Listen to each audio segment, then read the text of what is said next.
Alright folks, gather round because there's a real buzz around Rangers right now.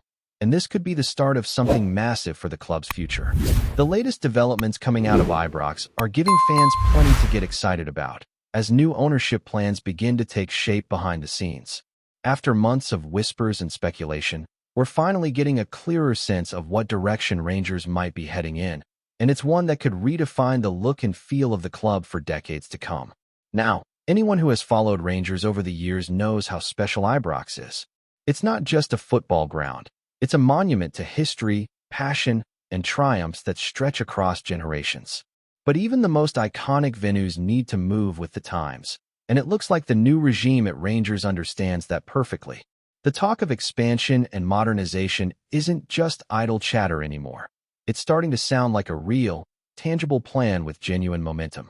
Reports suggest that the new ownership group, fronted by Chairman Andrew Kavanagh alongside 49ers Enterprises, has been exploring a series of ambitious projects to boost Ibrox's capacity and improve the matchday experience.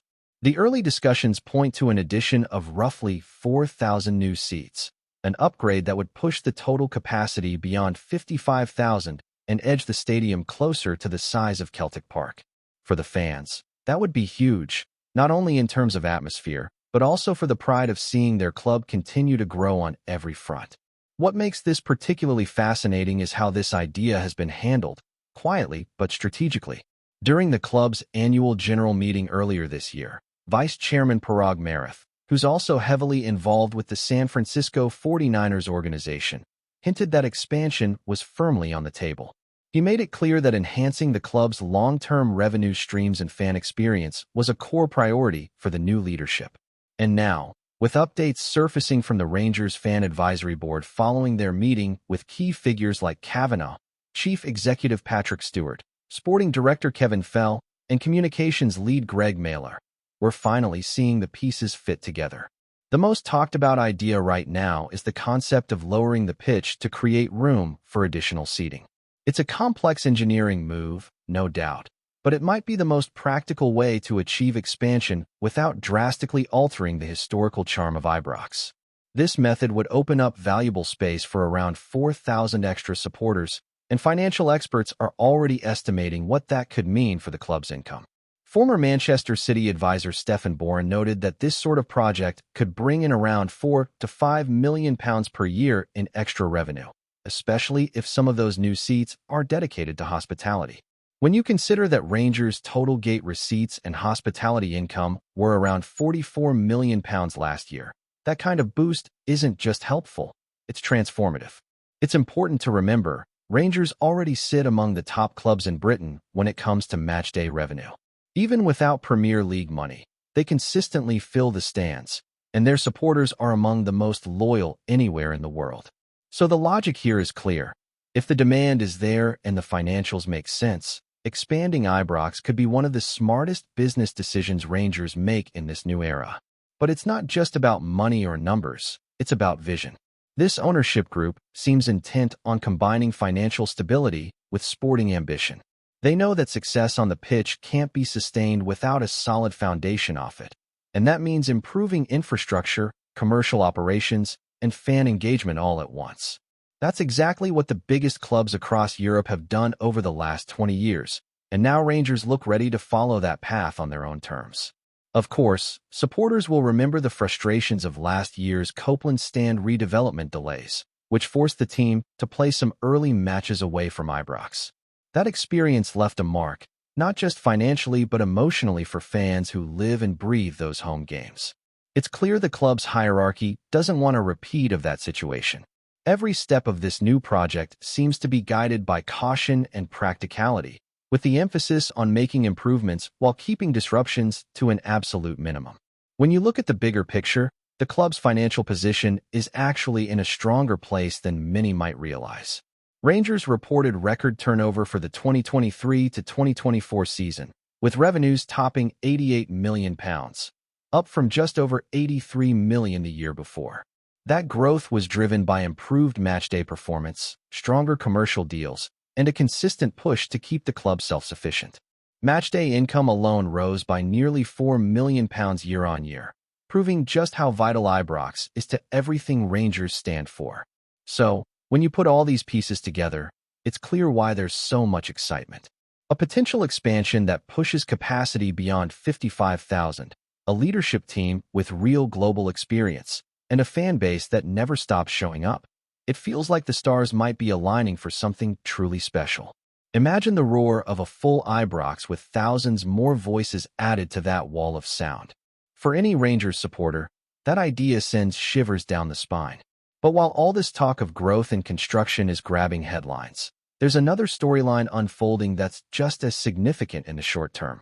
Rangers have reportedly requested a new meeting with the Scottish Football Association after the findings from the key match incident review were made public.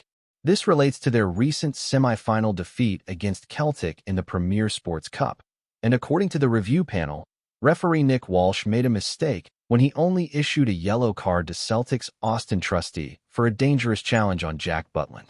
The panel concluded that a red card should have been shown, with 2 of the 3 officials on the KMI panel voting in favor of that decision. They even stated that VAR should have intervened to instruct the referee to review the incident on the pitch side monitor. That revelation has, understandably, reignited Rangers' frustration over officiating standards in Scotland. The club had already held discussions with the SFA last week, but following the panel's report, they now want to go deeper, to address what they see as ongoing inconsistencies that go beyond just one match. In a statement, Rangers made it clear that they're not simply pointing fingers or looking to criticize individuals. Instead, the club wants to have constructive conversations about the broader trends they've observed across multiple seasons. Too many important games, they argue, are being affected by decisions that lack consistency and accountability. It's a bold stance, but one that many fans will feel is long overdue.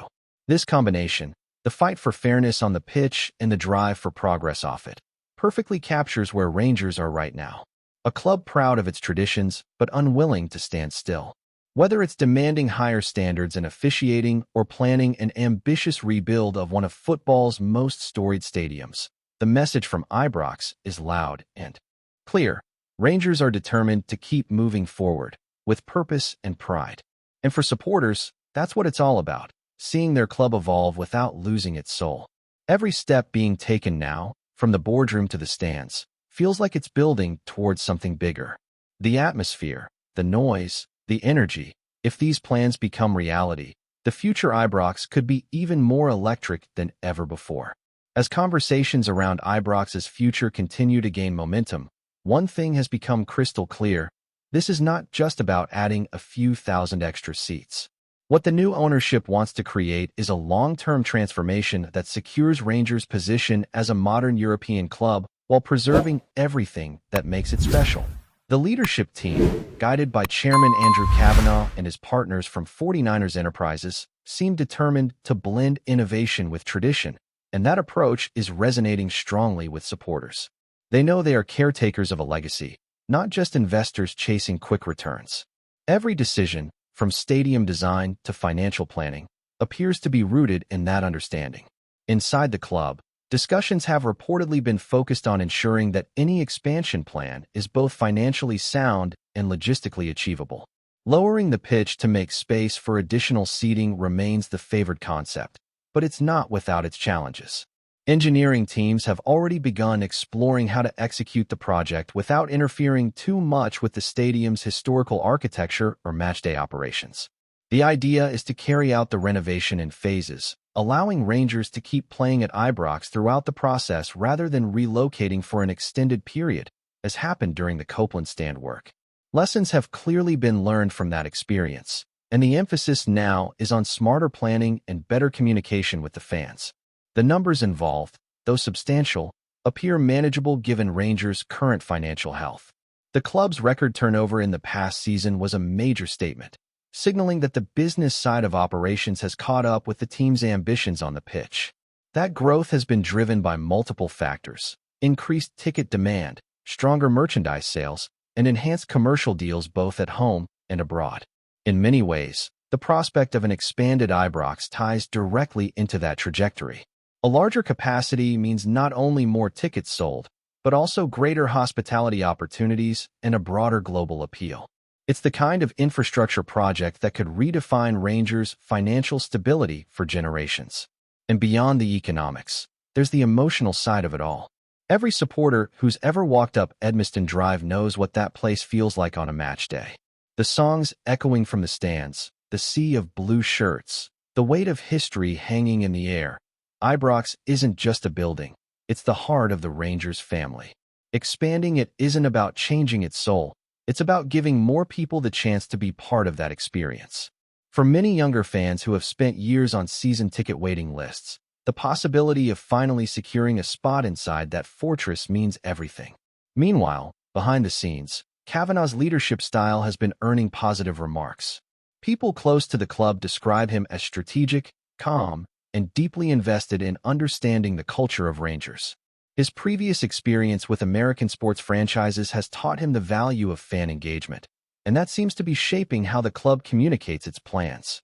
The establishment of the Fan Advisory Board, for instance, has provided a structured way for supporters' voices to be heard in key discussions.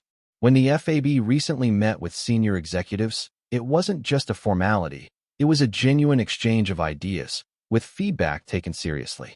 That level of transparency marks a new chapter in how Rangers are run, and it's something that has been long requested by supporters. On the football side, the club continues to work toward consistency after a mixed run of results. The sting of the recent defeat to Celtic still lingers, especially with the officiating controversy that followed, but the team's focus remains on using that frustration as fuel. Rangers' request for another meeting with the Scottish Football Association shows they are serious about improving standards across the board. It's not about one match or one decision. It's about ensuring fairness and clarity in how the game is managed. The club's statement emphasized respect for referees while calling for accountability, and that measured tone has been appreciated by many within the Scottish football community. This dual-track approach, demanding progress off the pitch while maintaining discipline on it, could be the defining feature of the Kavanagh era. For too long, Rangers have been forced to juggle rebuilding efforts, ownership transitions, and managerial changes. Stability has often felt just out of reach. But now, for the first time in years, there's a sense of alignment across every level of the organization. The board, management, and fan base all seem to be pulling in the same direction. It's early days, but the energy around Ibrox feels different.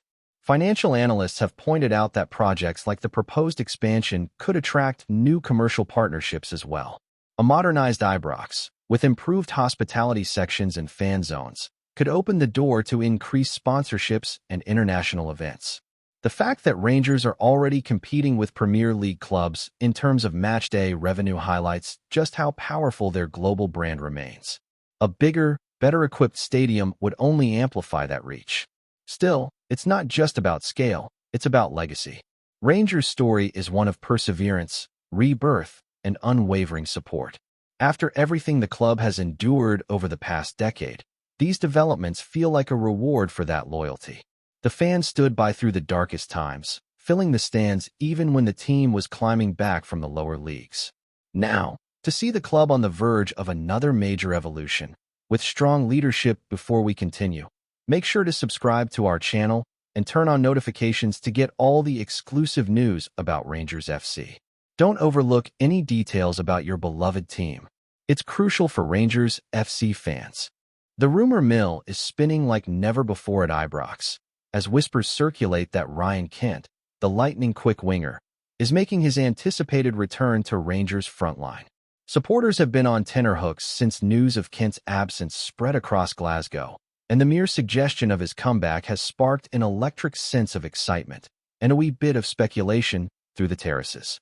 Kent, who has long been a thorn in the side of Celtic and other Premiership rivals with his blistering pace and daring runs, is reportedly back in training, and insiders suggest he could be set to light up the attack once more. Could this be the turning point for Giovanni van Bronckhorst's side? That's the talk around the pubs and cafes near the stadium, as fans eagerly debate how the Rangers' offensive dynamic might shift with Kent back in the mix. The gossip isn't just about speed on the wing.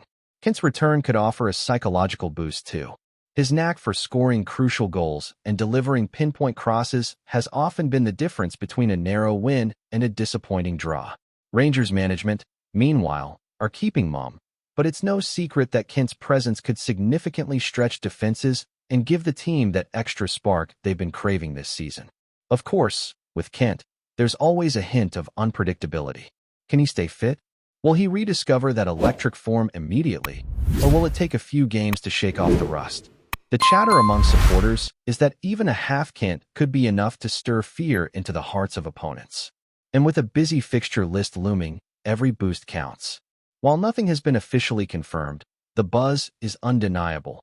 Ryan Kent is back, and if the rumors hold any truth, Rangers' attack may be poised for a spectacular revival. Glasgow is watching, ears perked and hearts racing, ready for the winger who has time and again reminded the Premiership why he's considered one of the most exciting talents on the pitch. Greetings, fans. Make sure to hit that like button and subscribe to the channel, as it's greatly appreciated by Rangers FC. And don't forget to share your thoughts on the news in the comments section below. Until the next video, stay tuned.